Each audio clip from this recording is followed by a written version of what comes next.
Minahan. Welcome to Talk Cosmos, the show where Sue Rose Minahan and her guests bring you insightful conversations to awaken heart and soul consciousness. Come journey with us exploring the meaningfulness of astrology's energetic cycles and get ready to understand your path in the cosmic roots of the stars.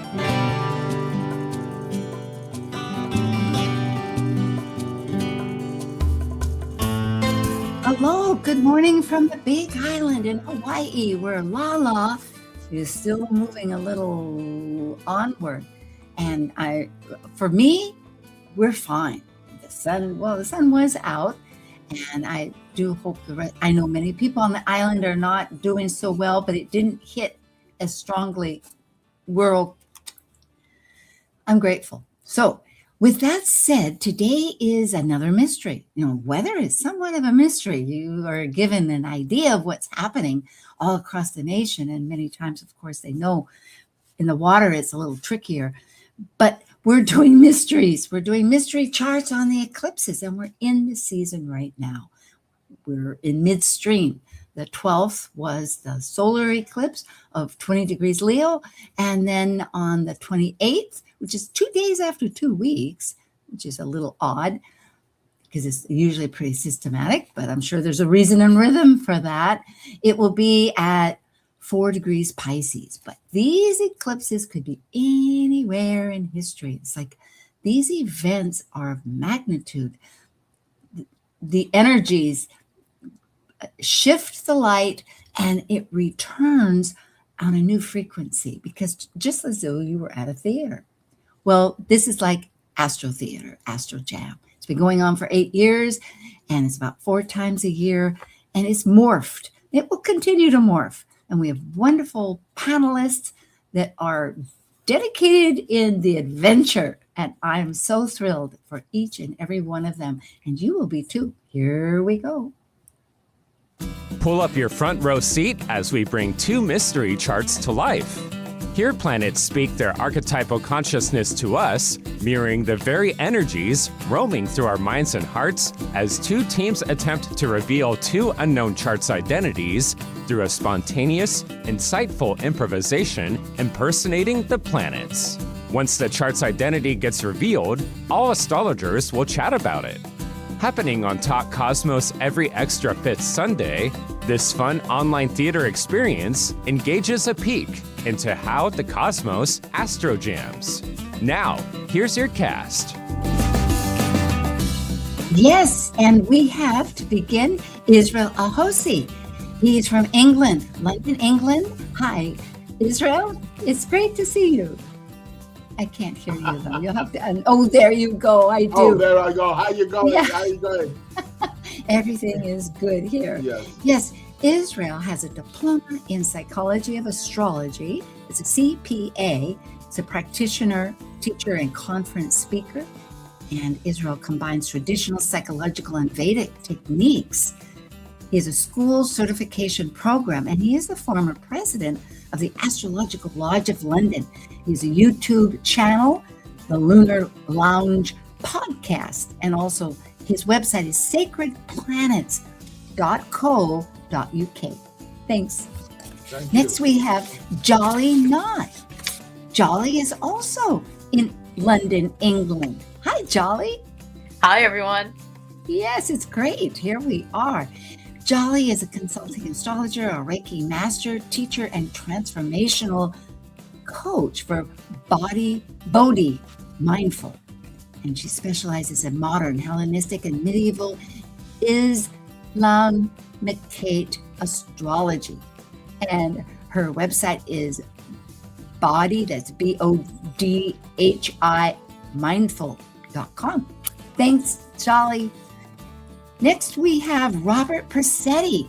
We're moving across the oceans onto the United States. Hi, Rob, somewhere. Hello, my friend. How are you? Good to see you. Oh, it is.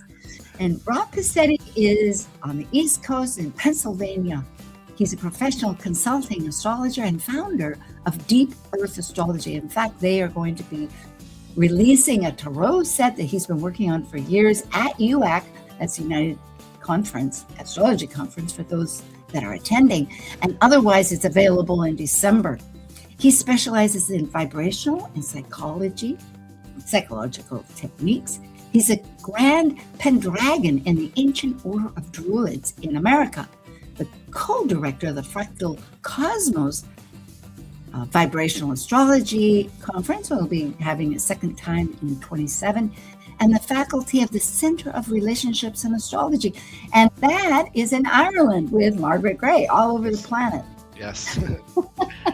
So, and he is deepearthastrology.com, magusgathering.org, that's for Druids, and for vibrational, fractalcosmos.org.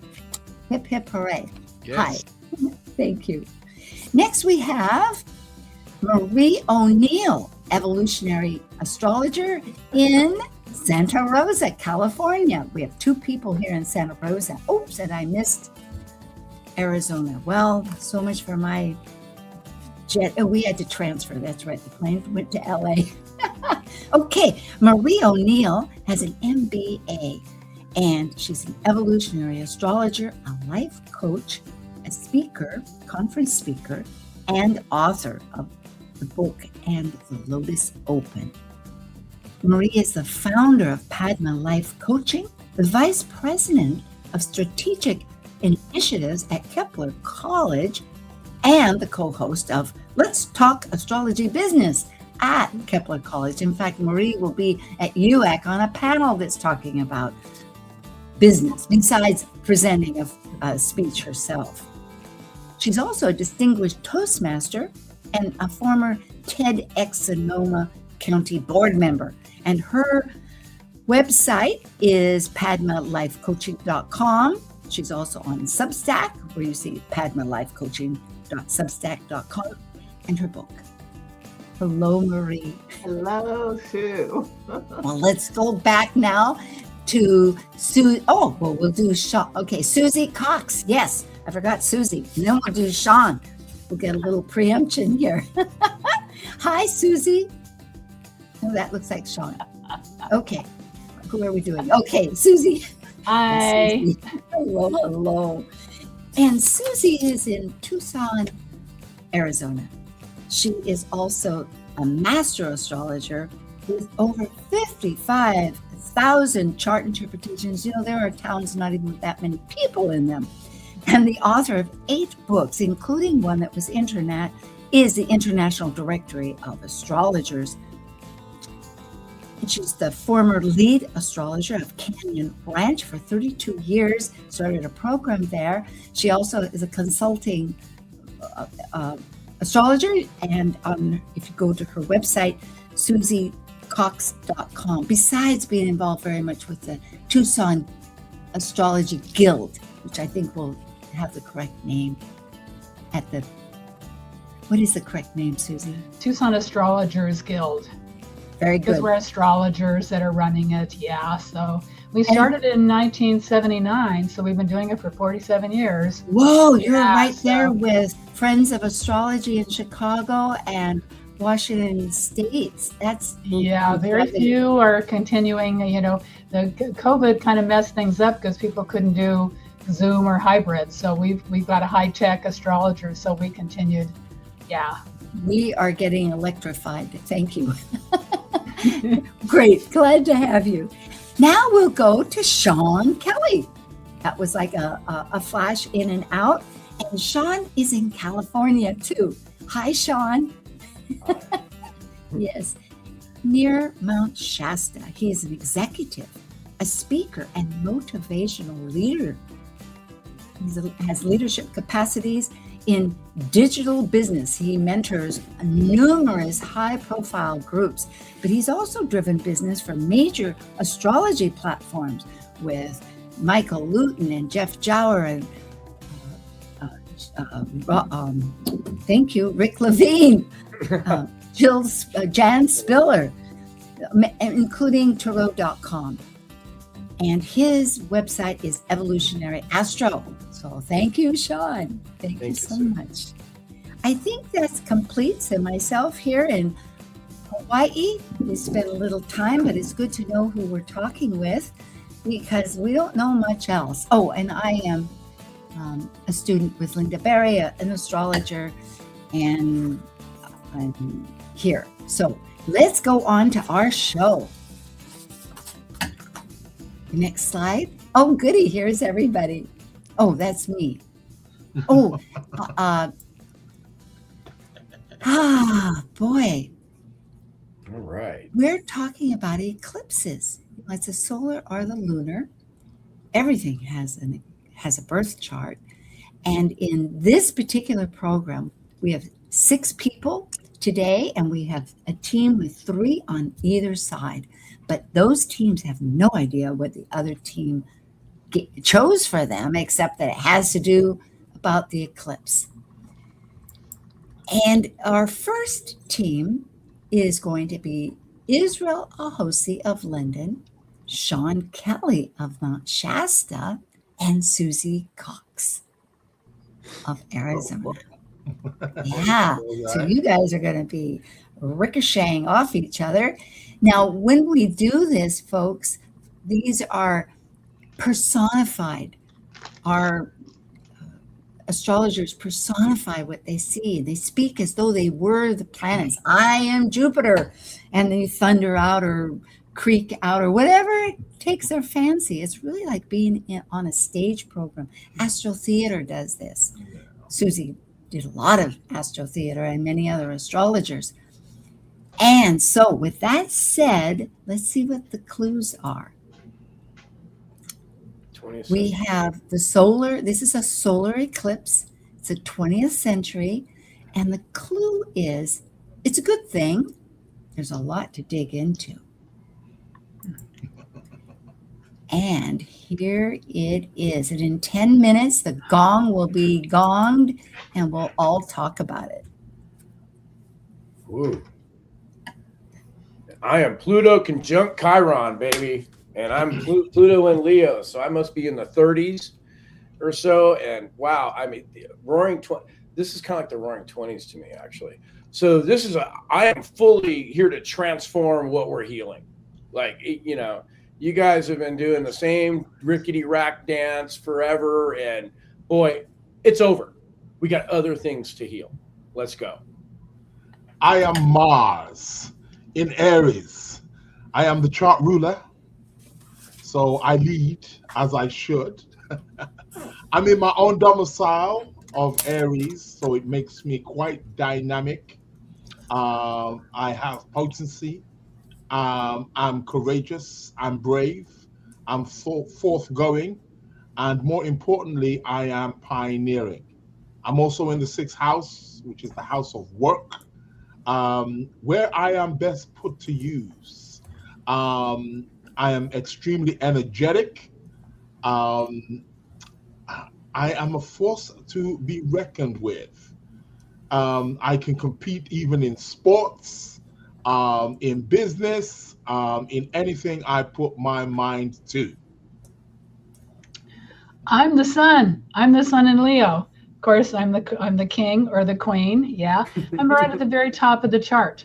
So everybody's looking at me. Of course, they need to look at me. I'm Leo, right? So it's a sense of confidence. I'm a sense of confidence and leadership, and I just kind of have a sense of a feeling of being myself, really doing it. So I'm excited about being a sun in Leo at the top of the chart. Well, I am one fiery individual, and I am the authority in relationship. I am Saturn in the 7th house, Saturn being authority in the 7th house of, relationships. And I am here to usher in some chaotic changes into the world and how people relate to each other. So again, man, I'm here kind of supporting Pluto in an offhanded way, but it's kind of unique, and I don't know if the public's going to take it very well, but I'm going to direct them to that. I am Mercury in Cancer. Yes, I'm a little bit wet, wishy-washy. I've got that sentimental attitude, but I am the planet of communication. I'm in the 9th house. So I'm communicating something philosophical, something educational, something which transcends everyday reality and everyday life. I'm connected with foreign people, foreign cultures. I travel far and wide to bring news, information, and to communicate and connect people of foreign ideologies.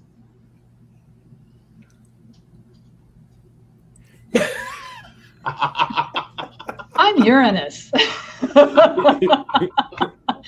I'm electric. I'm exciting. I have a lot of fun. I bring pizzazz into the world. But it's very interesting because I'm conjunct Saturn. So Saturn, you know, does it calm me down? Yeah. Does it bring me down? Yeah. You know, it kind of makes me a little bit of the black ball in a way, but but in a nice way. The Saturn, if it's a grounding with Uranus being on top, it's like the Earth and the sky together. I'm Venus in the 10th house. It's just how the public sees me. I get a lot of self-worth out of how the public perceives me, pointing out details or, putting things together properly. I get a lot of esteem through that, and I pride myself on it. Let me drive the word pride home because of all the Leo energy there. But that Venus there, I really, really, really am discerning and cut and dry. And people can understand that. I am the moon. I'm about people's emotions. I bring emotional connection, tribalism, sense of belonging. I'm in the sign of Sagittarius, so I love excitement, exploration, freedom, movement. I can be volatile, up and down. Oh.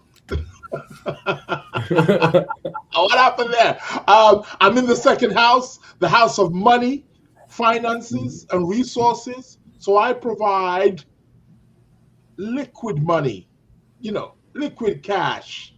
I go to and fro. I can be connected with nurturing and nursing and shipping and all of those things, all kinds of liquid money. That's where you find me. Hello. Yeah. Oh, hi. I'm Jupiter. I'm Jupiter in Gemini. I like to talk to you. I've got a whole lot to say. I'm in the 8th house, so it's really about other people's money and kind of sense of confidence. Also the occult. The 8th house is a little hidden, but I don't feel very hidden. I'm here to communicate my ideas to the world, and I'm damn smart. Gotta say. Bye. I am Neptune. In fact, I'm all that soup up in the 11th house because, I'm all about leading groups in a spiritual way. And also through that, I'm learning how to protect myself or protect groups of people with that North Node and Vesta being up there conjunct. And through this, I'm teaching people, again, it's about partnership. Everything, my whole message to the group is all partnership. And I could come off as a little foggy about it, but it actually makes sense. It's all Virgo, so. Yeah. I am Vesta in Virgo, also in the 11th house. I bring a sense of home, and I restore warmth amongst people. And especially in the 11th house, I'm the one who's burning the light, the fire that keeps the community together. It gives them a sense of strong belonging because I burn that torch of the community and society. I'm the South Node in Pisces. I look through rose-colored glasses. I want to make everything nice and happy. And even though I don't really know how I'm focusing, but luckily, I'm North Node in Virgo. So I have a specific way that I'm this is kind of fun. Specific way that I'm doing my Virgo-ness. I do have a question, being the nodes. In an eclipse, the north and south node connect with the sun and the moon. I'm not connected with the sun and the moon. So anyway, when we discuss this, this is an eclipse, but it's not an eclipse chart, speaking from the nodes. So I'm just kind of curious about that once we wrap up. I am Pallas Athena in Scorpio. I can be diplomatic, but at the same time warlike, especially in the sign of Scorpio. I bring intensity. I'm swift with executing what I need to execute, but at the same time, I'm very fair. I strategize war effectively and secretly. You never see me coming. However, I am effective in executing any strategy which I. Oh. Whoa, thank you. Very good. Well, let's find out. Let's reveal the chart. The chart. Who is it? What We is it? will What is it? find out. You guys were I'm really interested. Any guesses? Any guesses? No. I mean, Okay. Martha Stewart. Oh my gosh. Oh yeah, that makes sense. That totally makes sense. Yeah, you guys came. She was amazing. She was a jack of all trade. And one thing that wasn't mentioned with the Cancer was the food part, because that was such a huge part. Yeah. Well, I was going to say that with the moon in the second house. Oh, yeah. Because the food, I was going to say moon in the second house. But you caught that part of it, the fluidity, you know, and then too with the felony, with that maybe in the 11th house, the fact that she went to jail. I wonder if that was part of it. But she did stockbroking. She was, she even had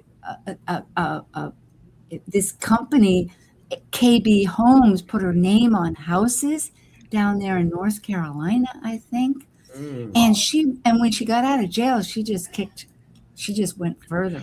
Now, the reason why this has to do with the eclipse, well, two reasons. First, in true Leonic fashion, she shares the same sun, moon, and rising as I do. So, of course,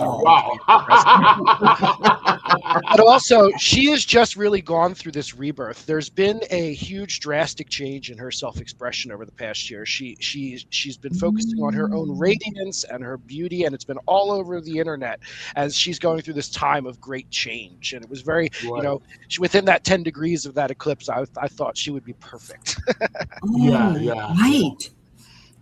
It is amazing. And she was born August 3rd, 1941. So it was at 1:33 in Jersey. She's what, 85? She's 85? Yeah, I think, yes, I read that. So look for her to those photos that just came out that spread of the sheets that she's done, she looks amazing. Yeah, she really does. She really does.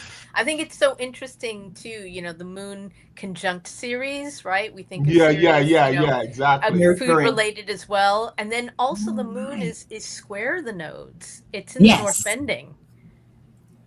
Yeah, and that moon's a part of a T-square too. Yeah, and a yod.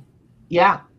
It is just packed in there because that issue with the Saturn and Uranus, with her little thinking, it was interesting because Neil was talking about the fluidity of money, but also the fluidity of values sometimes with the Sag moon in the second house, and how maybe that has led to some of the issues that she's had in the past legally. I do see the jail thing in the Scorpio rising as well, like that willingness and the ability to go through the darkest times. I mean, I see it with Venus in the 10th ruling the 7th and the 12th, right? So the 12th house is going to be imprisonment, and 7th, 8th, you're looking at like trading and contracts, negotiations and whatnot. But she still was not. But if it happened today, she wouldn't go away. Like, look at what happens today. It's crazy. Yeah, exactly. Yeah, that going to jail did not. I don't know that it bothered her or not, but it certainly. How long was she locked away for? Not very long. Insider Not trading. very long. And then too, when you read about the information, there was something about, oh, my mother can't visit me there.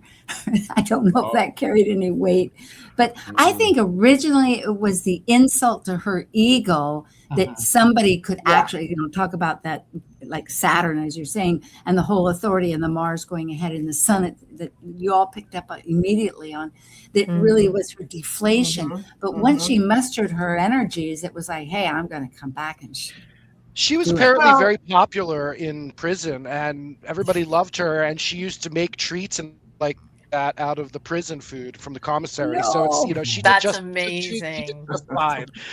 And I mean, that Venus in Virgo is so crafty, right? Oh yeah. So wouldn't that be a great book? How to Survive in Prison. Be everybody's best friend. Oh my God. I would buy 10 copies. When you're out in a ship, I was in a family where people were out in the North Sea and the Bering Sea, and one gal was the cook, and everybody loves you when you're the cook if you can cook well. Oh, that reminds me, I do know somebody that was a cook for a prison, and they loved her because she took the junk and made it fun. Well, they probably miss Martha Stewart.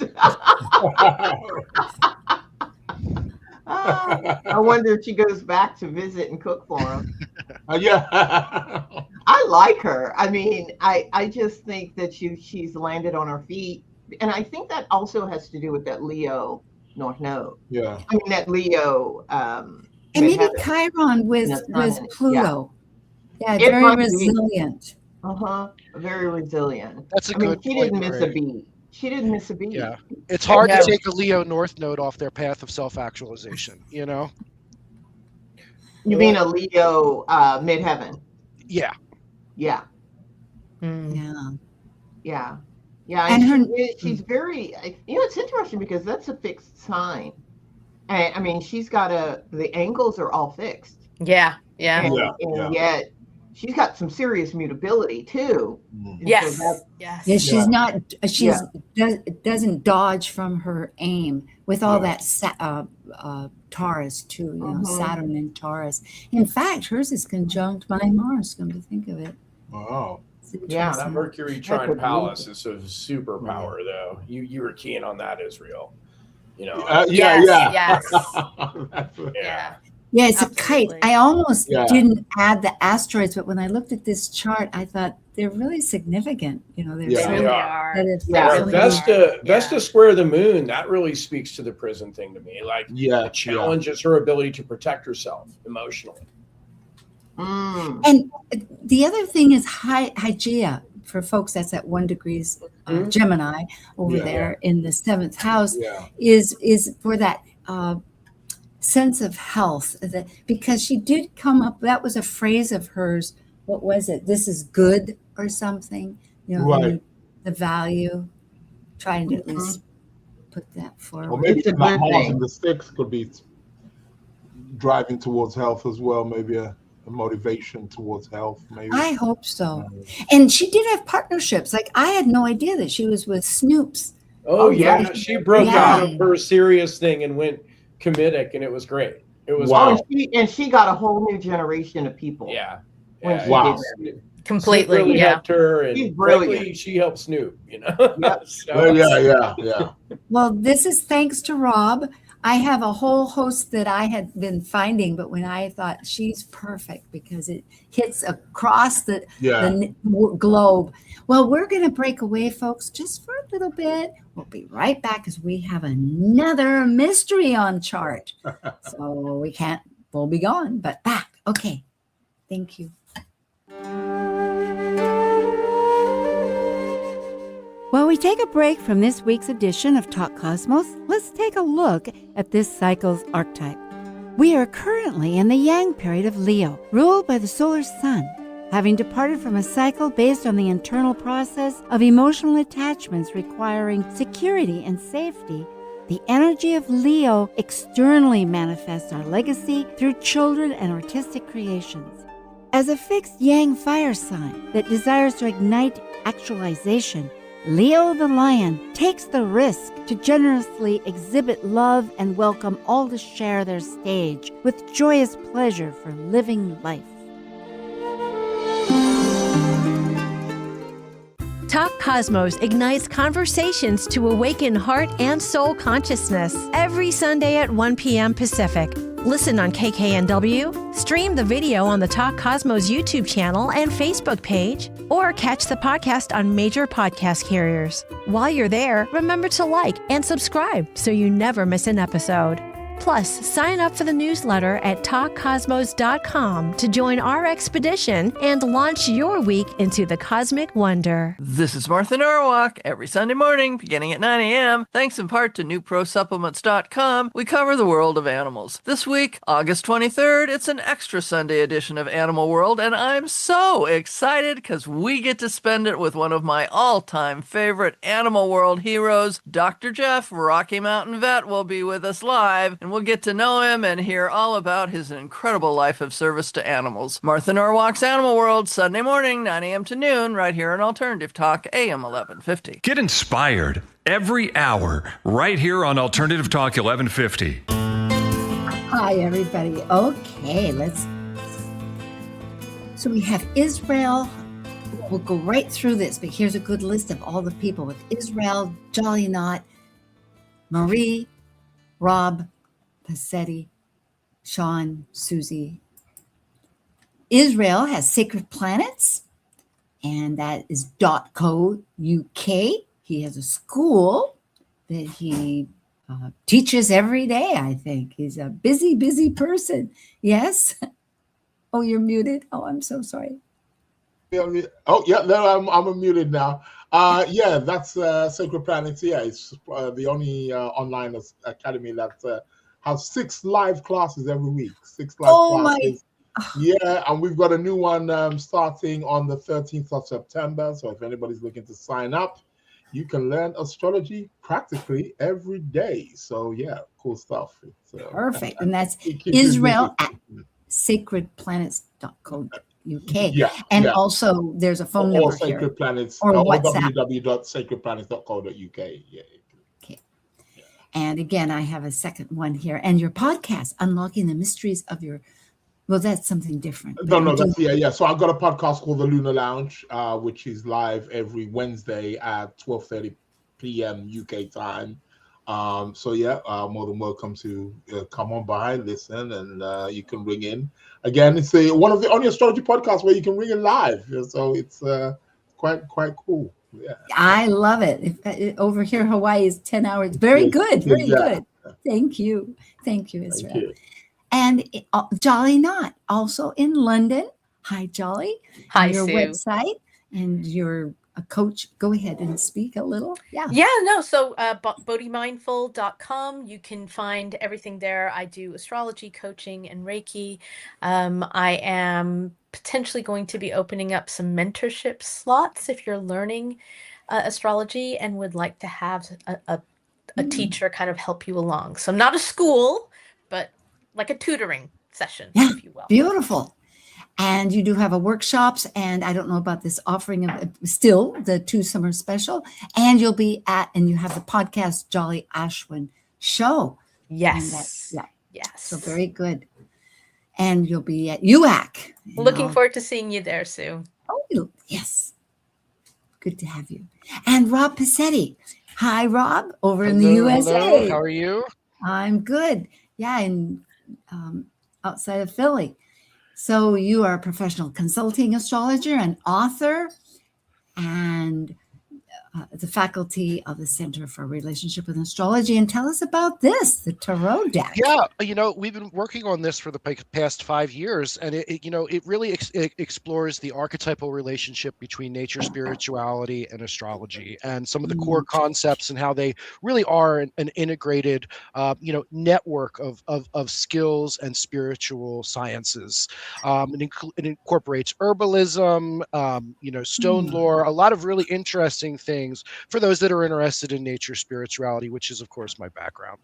And we will be releasing it at UAC for a special UAC edition. It says special UAC edition right on there. You know, just for those, I wanted to, just as a thank you to the astrology community, just releasing it to them first, making sure that the first ones put the energy into the deck. Well, this has been quite a journey, and it's been very educational too, because of with all the tariffs and that, you had to totally regroup and lose a bit of investment. And so this is no small, it's quite a legacy happening. And you'll have a book. I think your book is get published. Yes, we have it's the Deep Earth Grimoire. It talks about specific rituals, specific herbalism recipes that we can use to connect to the planets and the zodiac signs. It's really wonderful. I'm proud of it, and I can't wait to get it out. Oh, goody. Thank you, Rob.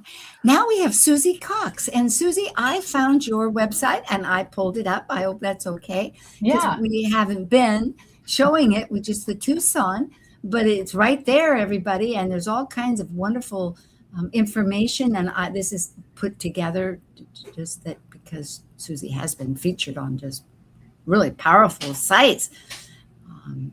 The media loves me. You know, what can I say? You know, Gemini, yeah. So, I've been really lucky enough to have been kind of discovered by the media, and hardworking astrologer, absolutely. Kenya Ranch for 32 years, 5 charts a day, 5 days a week, 32 years. You know, and by the way, it's up to 60,000 instead of 55. Oh, you'll have to help me edit. Yeah, it's so educational. Just that is life as we choose how to exhibit. You know, my calling in life is astrology. I mean, I started doing astrology when I was 4 years old, and that was it. Yeah, and so I've got a great story. I went to do astronomy at the university so I can understand astrology better. I do, 5-6 charts every week, and of course, write my newsletter. I'm a prolific writer. And I've got 3 books all edited and ready to go. The Tucson, so one of them was sold in 57 countries. The director, International Director of Astrologers, 57 countries. Because everybody wanted to be in the directory. So hardworking, serious astrologer here. Yeah. Well, I'm glad I brought your site up because it's good. Thanks. Yep, indeed. Well, thank you, Susie. It's good to have you. Now we have Sean Kelly over there in California. Hi, Sean. Oh, and yes, our executive savant. I don't know if you're a savant, but you do know a lot of astrology for everything. And it depends on the audience, right? So, but most of my time is spent wrapped up doing business in other fields. Or other products, etc. But it's interesting. I've been doing charts since like 1990.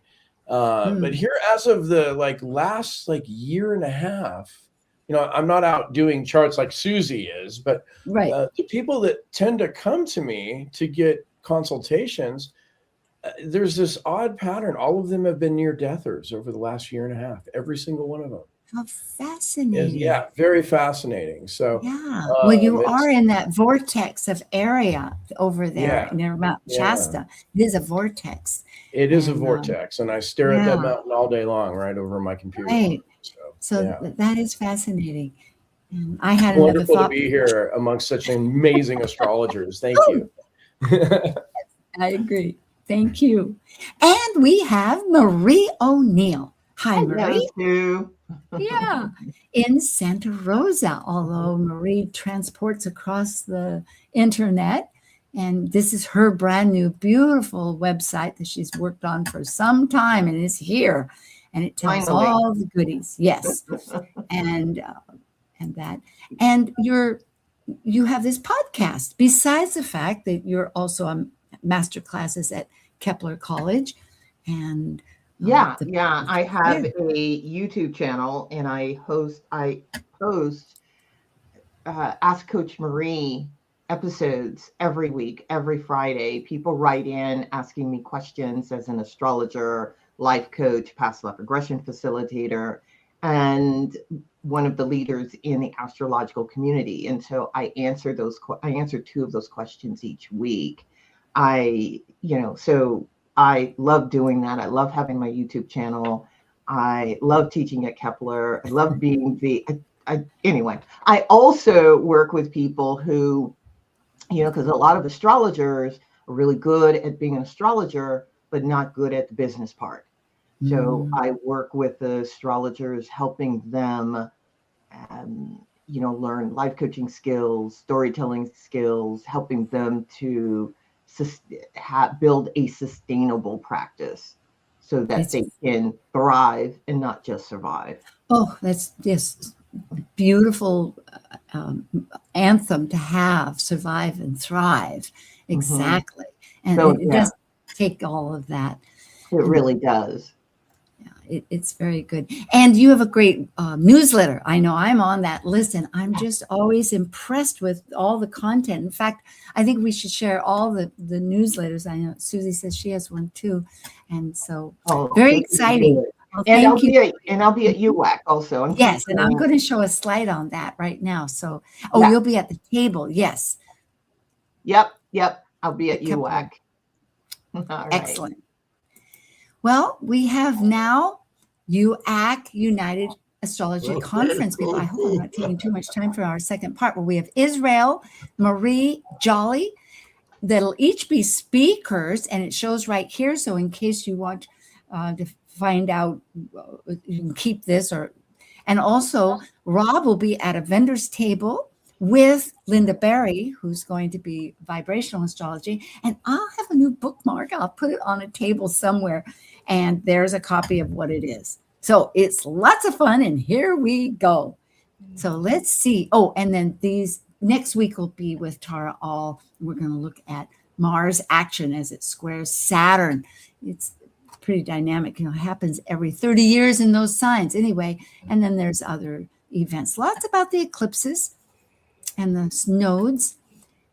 We are ready for our second team. We have Jennifer, it seems to not be here, but we have Jolly Knot from London. And we have MarieONeill from Santa Paula. And we have Rob. Santa Paula, huh? That's where I used to be. Okay, Santa Rosa, home.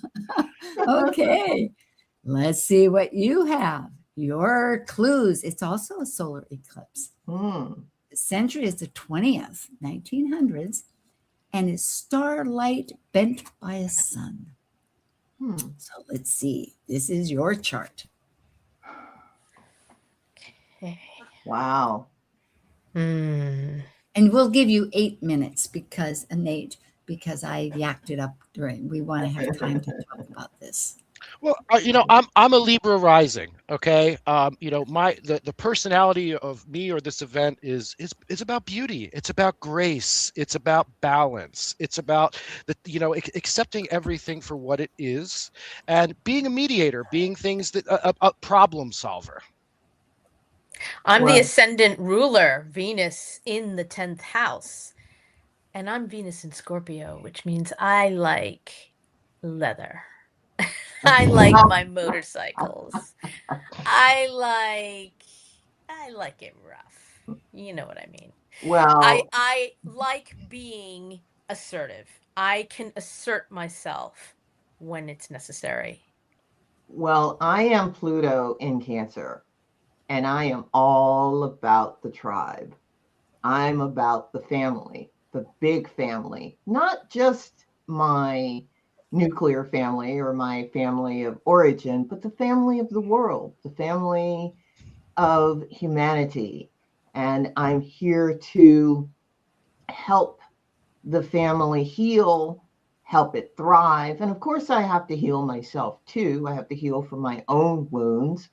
I am very vocal about my inner world. I don't hide. I put it all out here to see.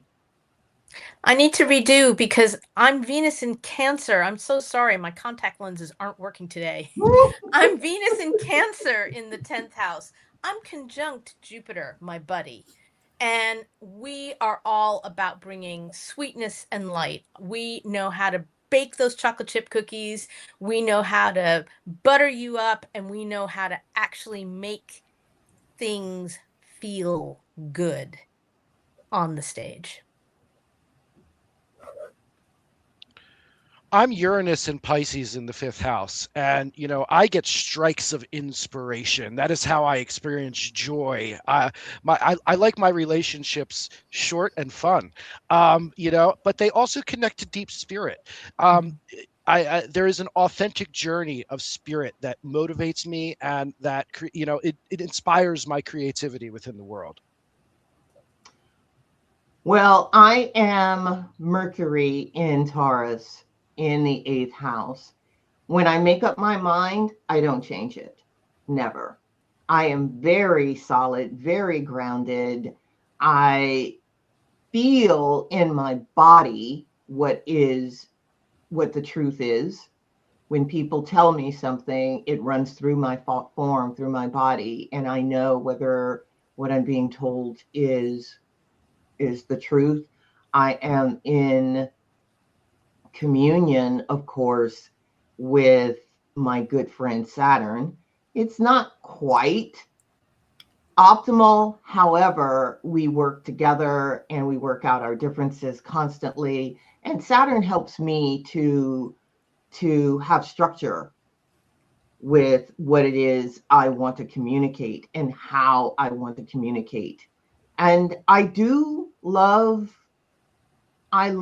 to communicate about things related to the earth, about things related to saving the earth, about money, about the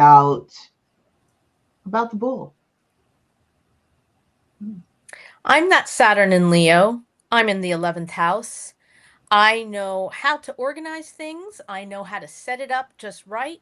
I know how to get people where they need to go, and I know how to get them up to where they need to know and what they need to do. I'm very good at getting people not necessarily overexcited, but where they need to be on an emotional plane. I'm good at networking. And I'm that sun-moon conjunction during this probable eclipse here. And I'm in Gemini. This is a new moon, and I'm bringing new information, maybe hidden, that was in the depths. Okay, I'm bringing new ideas, but they're grounded ideas. They're ideas that are going to affect people's ability to exist, to feel like they are physically taken care of, as the ruler of my sun is that Mercury still in Taurus. Okay, hidden things, hidden information come bubbling up from the surface that may not have been known before. And go ahead. No, you go. I am the nodal axis. And in a prior life, I was the heretic. I was the one who spoke up. I spoke my truth. I was in the occult. I gathered lots of information. I was on fire with it. I was passionate about it. Now that I've gathered all that information from a prior life, it's time to take it further. It's time to take it into my value system and take it to the higher thought, higher learning. What is the truth? What is the truth of what I gathered in all of those prior lifetimes? Because it's affecting what I believe in. It's affecting my self-worth. And my self-worth is constantly changing because the Sagittarius North Node, it sees a goal, it goes after that goal, and then it sees another goal. That is what I do in this lifetime. But make no mistake, I have a lot of information and I'm sorting it through. I'm that exalted Jupiter right next to the MC.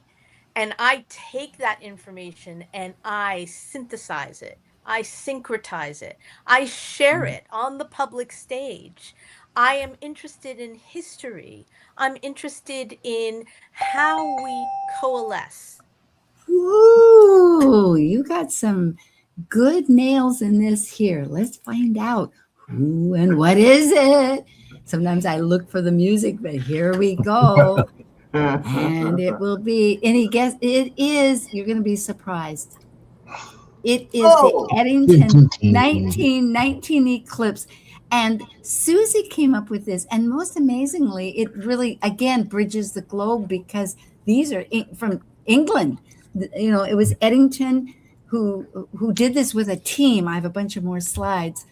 And it shot Einstein's theory of relativity right into fame because it proved it. And isn't that interesting when you said there, Rob, at the end, the hidden information and that the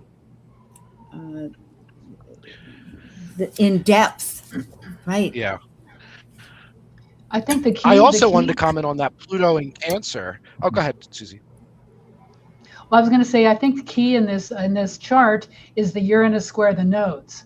So it's like new discovery. And basically Einstein stayed in Berlin, but he sent a team out to Brazil.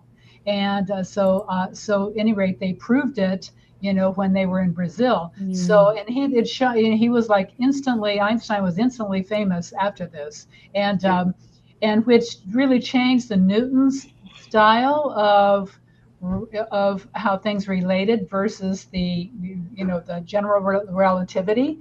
So it just really proved the general relativity by the light bending around the sun because of the mass of the light of the sun. Exactly, so that gravity wasn't the course of just between two objects. You wanted an eclipse chart, and it was like, what are the most important eclipse charts? And so anyway, I came up with this one. I'm totally happy with it. Yeah, thanks for allowing us to choose this. Great stuff. Oh well, it was so educational. You know, last time we had one about how it was that other experiment, and it's just fascinating. Whoops. Oh, I guess that's the time.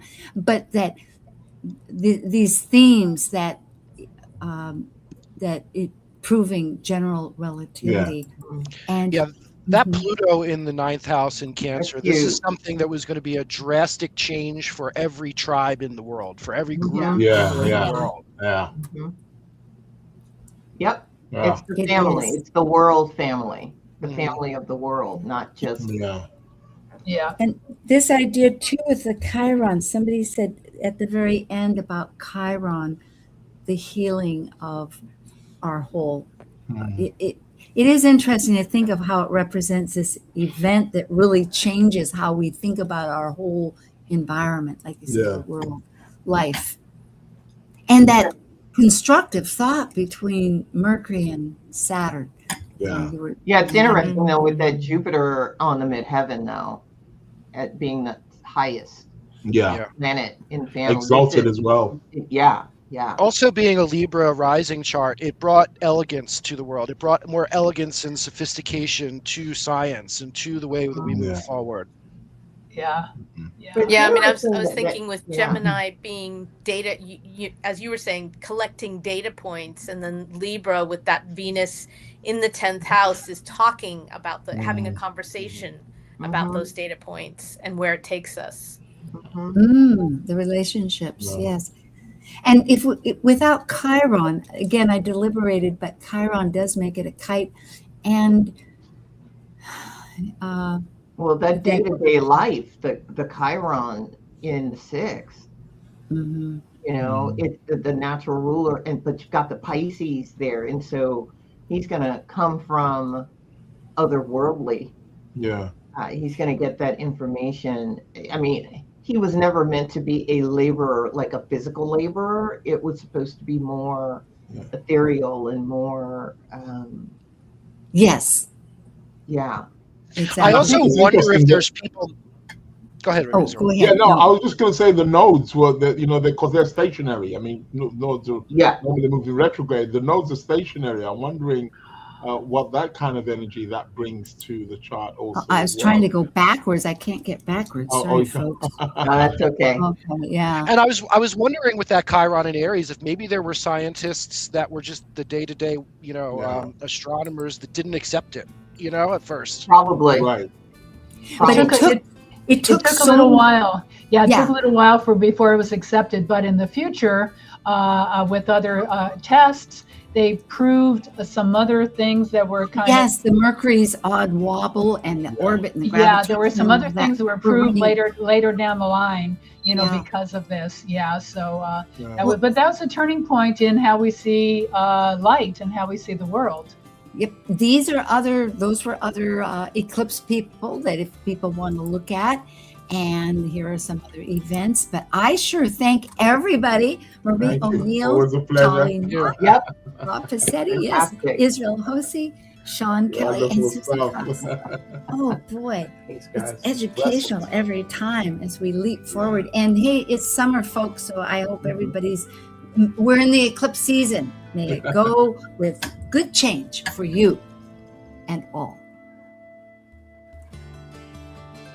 Thank you for joining this vibrant conversation on Talk Cosmos. Every week, Sue Rose Minahan and her guests explore life's deeper meanings through astrology's energetic patterns. If you loved today's episode, hit like, subscribe, and share it with a friend. And join us next week, same time, same place, as we continue our journey together through the roots of the cosmic pathway.